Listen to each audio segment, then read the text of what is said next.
Hey, how are you? I'm good. How are you? I'm doing well. I'm doing good. Thank you so much for kicking it with me today. Oh, I appreciate you inviting me to kick it with you. So I'm Yes, looking forward to speaking with you today. yes. You know what? When I get females on the show to represent, I always get so excited, especially a Black female designer. Right. All right. Super Okay. excited. So, for those that may not know you, tell us a little bit about yourself. Yeah, so my name is Brittney Perry. I'm the founder of PerryCo Shoes, which is a unisex footwear and accessories brand based in Chicago, Illinois. So I'm living in Chicago for right now, but I'm originally from Indianapolis, Indiana. So I was born and raised there, and that's kind of what motivated me to start my own brand is kind of living in a Midwestern smaller city and not having access to some of the shoes that you would get if you lived in LA or New York. Yeah, so I've been in the sneakers since I was a kid. And as it's not the sneaker world for women, has just blown up in the past few years. We've always been around, but as far as getting attention and actually realizing that women do like sneakers, in the past we had access getting shoes because they didn't make a lot of shoes for women. And I noticed that, and that's what really motivated me to want to start my own brand, and bring attention to woman-owned sneaker brands. Yes. And you know what I love? Your Perry Shoes company. It's a unisex brand. Yep. Yes. So it's not that you made one strictly for like the females. You're just like, you know what? Let's still make it unisex. And it has like a simple, minimal design that's just classic. So I really, really love that. What inspired the classic look that you wanted, that you have? Yeah. Well, I had a lot of different designs for that I wanted to do, but I was like, well, this is my first shoe ever. Like, I didn't have a background in fashion either. So I was like, I don't want to do too much. And as far as shoes that I looked at as inspiration, for me, I wanted to be like a classic brand where 10 years from now, 20 years from now, you could still wear the shoe and it'd be in style, kind of similar to like an Air Force One, because it's just so minimal and you can wear it so many different ways. So I was like, let me go the minimal route. And that way it appeals to everybody. Like, you can dress it up, you can dress it down, men, women can wear it. It's really like a classic staple. So that's pretty much why I did that. I have it written down here. So I saw it was shown on Insecure. Nathan had it on. Yep, he did. He had the black pair. GQ magazine.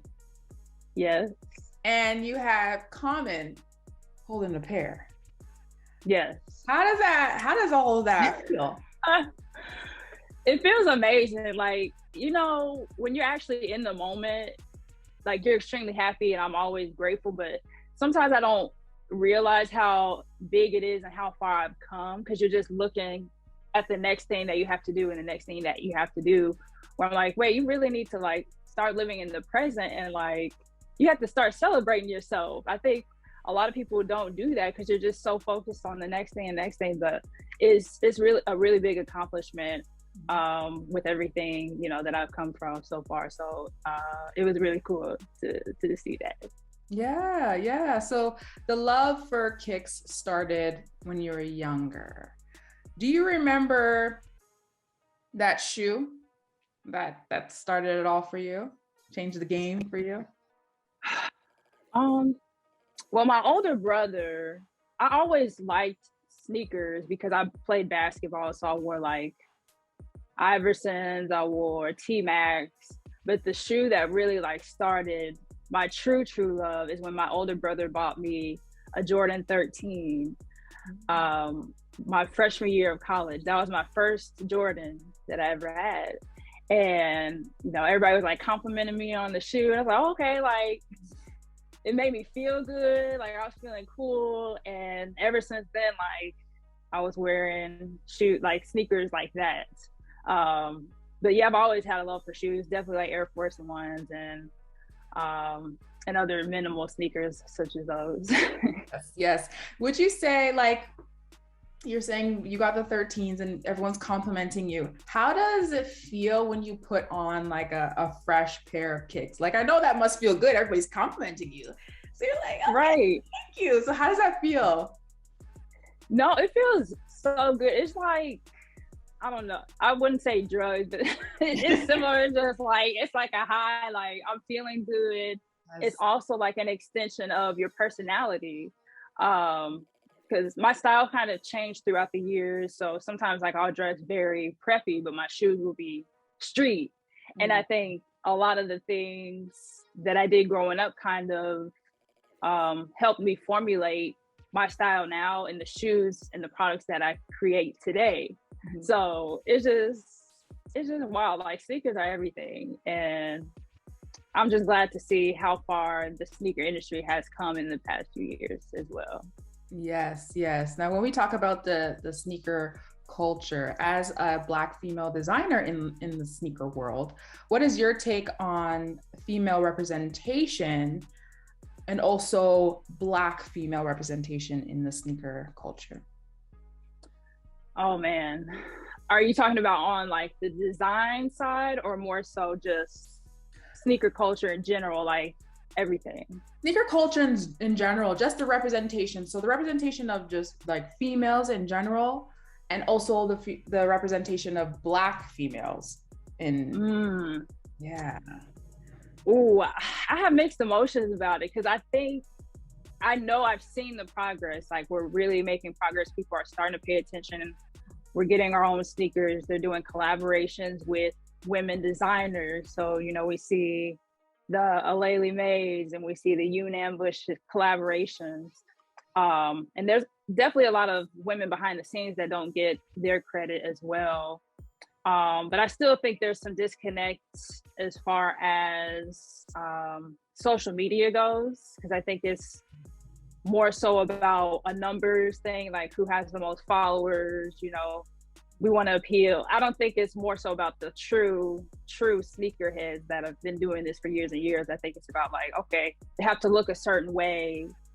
They have to have a large following. So I still think there's some disconnect with that aspect, but I know we've made a lot of progress, but we still have a long ways to go, in my opinion. I agree. Now, what is one thing that you say that there's a disconnect? What is one thing that we can probably do or change to help that out?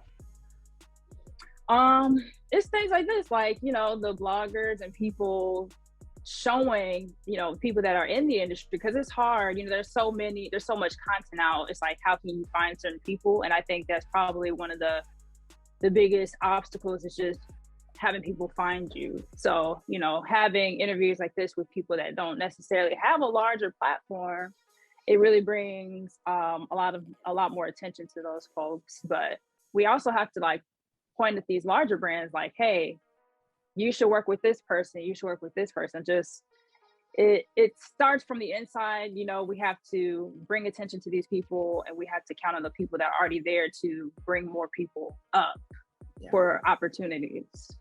I like that. Okay, now I see you got highlighted in the Complex article that was written by Sneakers by Women, Julia. Yeah, Julia is amazing. She's really doing a lot of great things. Yes, I had her on an episode. It was actually amazing to have her on because she was representing as well.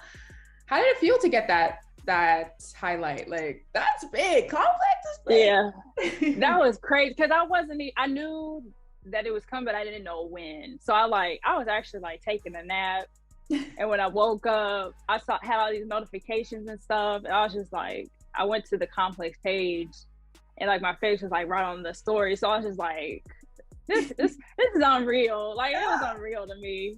It was crazy. But just to be featured with Alicia and Jazza Ray, which, you know, and Sharice, they're all doing amazing things, you know, especially as Black women. So to even be featured with them, like, for Complex to start to notice and bring more attention to these issues, it was huge. Yeah. So I was just like, what is life? Like, what is going on? That's big.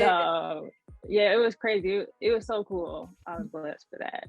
Yeah, and in that article, you mentioned that there are some positives in the lack of attention of females in the sneaker culture. Can you elaborate on that a little bit more?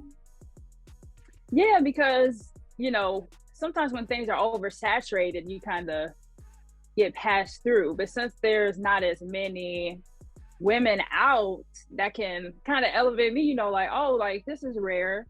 And hopefully it inspires more people like, oh, wow, we didn't know it was a Black owned company. Because usually they'll see Black designers and we see collaborations. But for someone to actually make a sneaker and own the sneaker brand, I don't think that's something that's pretty common. I think we're seeing more of it, but it's not highlighted as much as like the Nike collabs and all these collaborations with the larger brands. So yeah, it's pretty cool.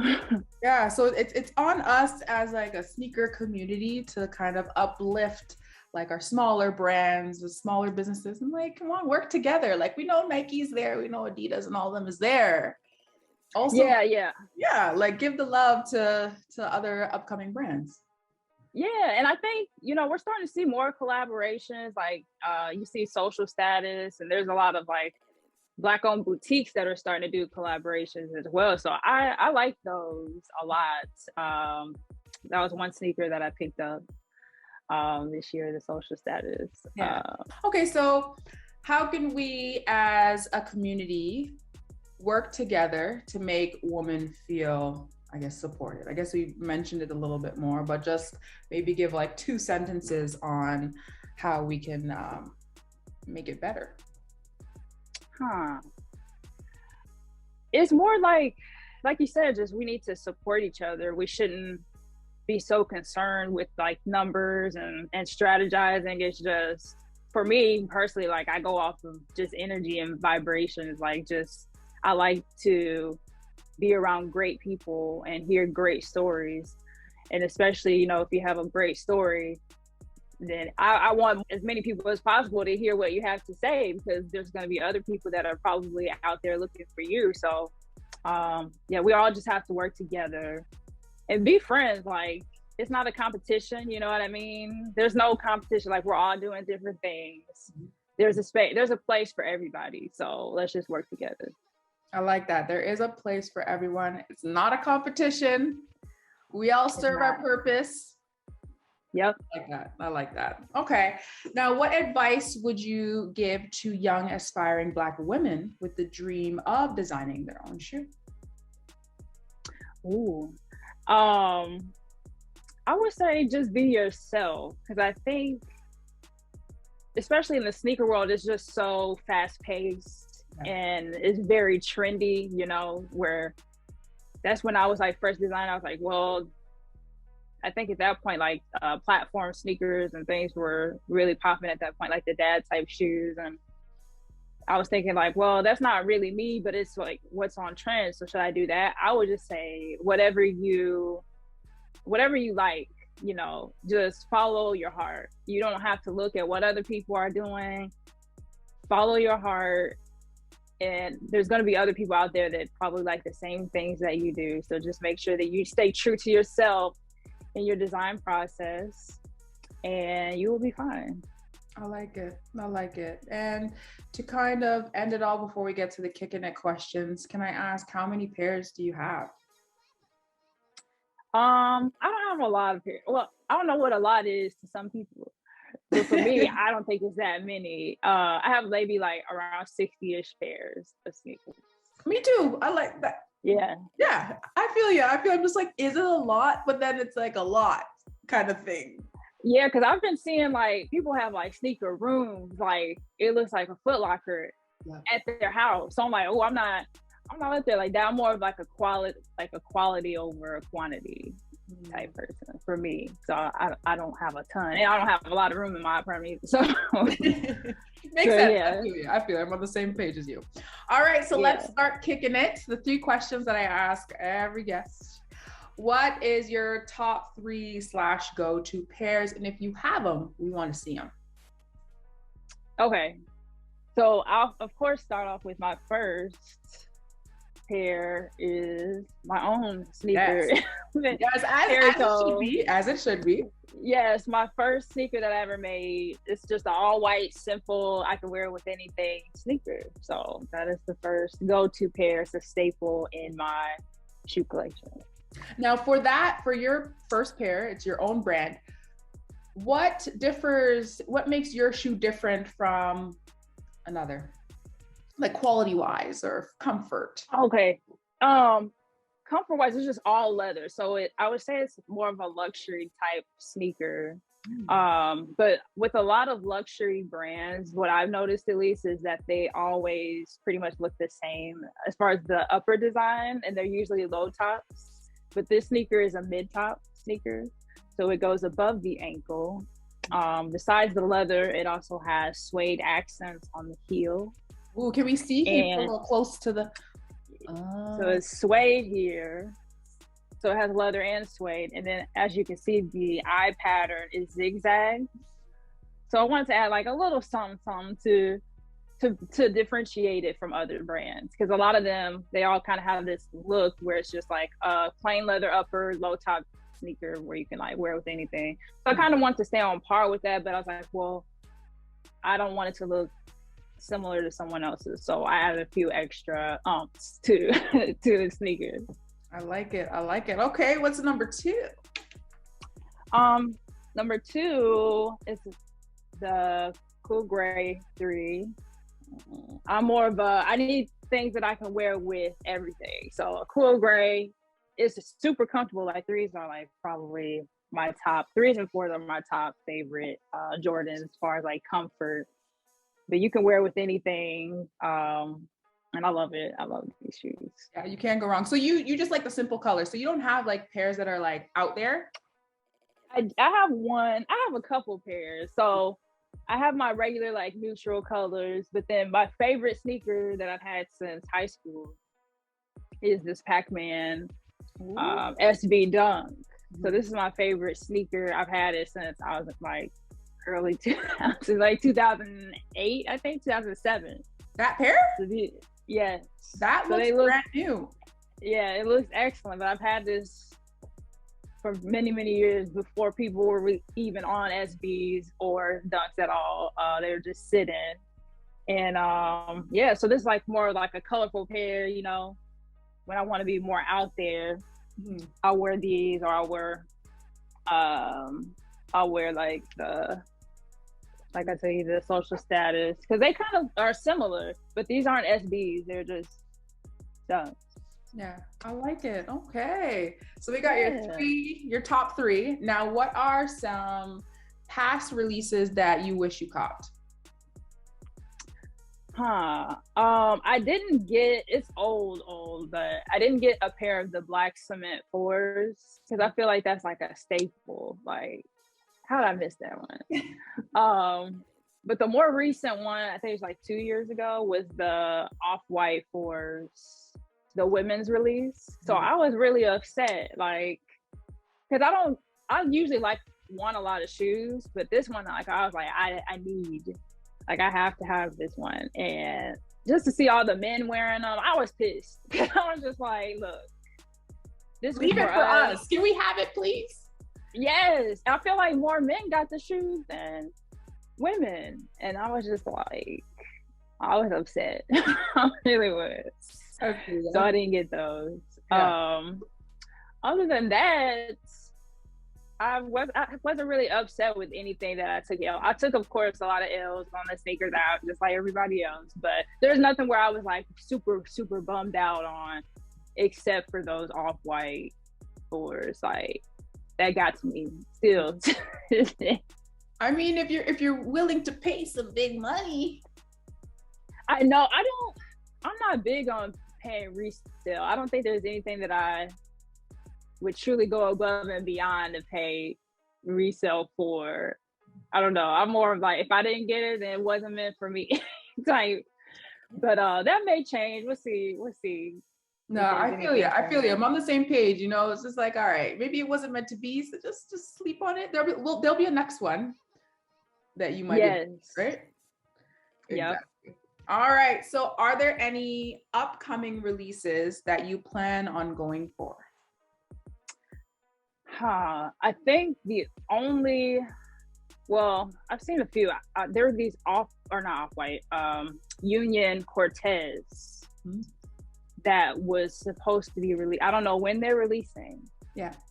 But I was like, oh, these look kind of cool. I don't have any Nike Cortez sneakers. I might be relocating to the West Coast. So I was like, I might need to put some of those in my rotation before I get it there.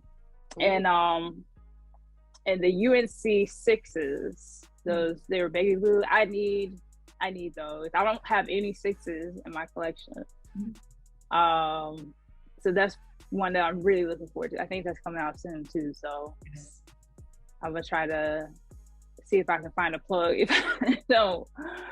I don't hit on sneakers. Yeah, and I think you're going to the West Coast. You said you might be moving to the West Coast? Yeah. You may have some more access to the pair. I might. I don't know. There's a lot of people out there. It's way more populated than Chicago. So we'll have to see. I'll have to, if you know anybody out there, let me know. I'm all the way up. I'm all the way up in the north. Like, I'm trying to find some people down there. You answered all the Kicking It questions. You kicked it with Mo. Now we're going to end it with a little bit of soul or troll. So I'm going to ask you a question. It could be a question about shoes, or it could be just a trolling question about life. Okay. Let's give it an interesting one. Okay. Would you rather have a third ear or a third eye? I'd rather have a third eye, but I already have one because I'm spiritual. Oh. You know about like your third eye? Yeah, your third eye, where it's just like things that you typically can't see in this physical realm. Yeah, I'm very spiritual, so I would pick the third eye. I like it. Okay, you know what? I think we should do one more. Okay, go ahead.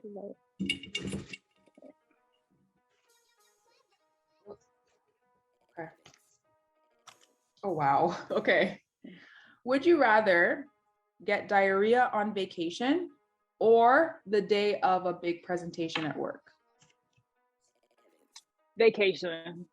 Really? I can't. Yeah. Because it's like, at least I'm like on my own free will, you know what I mean? Like, if I can't get to something, then I just won't be able to. But if I'm like, I have a presentation and other people are counting on me to be there, and I'm like, I'll be right back to y'all. Like, I can't be running out on the presentation. You know what I mean? So I'd rather just be on like vacation so I can like at least like lay down and chill if I'm feeling unwell. That's true. I mean, it won't really ruin your vacation because you're supposed to be relaxing on vacation. Right. Yeah. I wouldn't want that to happen. I don't want either one to happen, but if I had to choose, unfortunately, it would be vacation instead of like a work presentation. Makes sense. Okay, there you have it. You kicked it with Mo. Thank you so much. Yeah, thank you for having me. I had fun. No problem. Now, before we log off, is there anything that is upcoming for you that you want people to know about, our viewers? I am working on my next sneaker. So I just got the samples back for it. So it's a little different than this casual shoe. Still in the casual realm, but going a little more luxury, a little more comfort. So yeah, that should be coming out this year. Oh, I like it. I'm excited to see it. Do you have some big things coming? I don't know, that we should look out for on your page? Or you can't tell us? I can't say. Okay. I'm sure there'll be some stuff, but yeah, just if you're interested, just follow my Instagram because I'll make sure I announce it and give some sneak previews on my stories of how stuff looks. So yeah, if you want to stay up with me, then find me at PerryCo Shoes on Instagram. Perfect. Thank you so much. And I guess that we end it here. Thanks so much for kicking it with me. Yeah, thank you, Mo. I'll talk to you later. All right. Bye.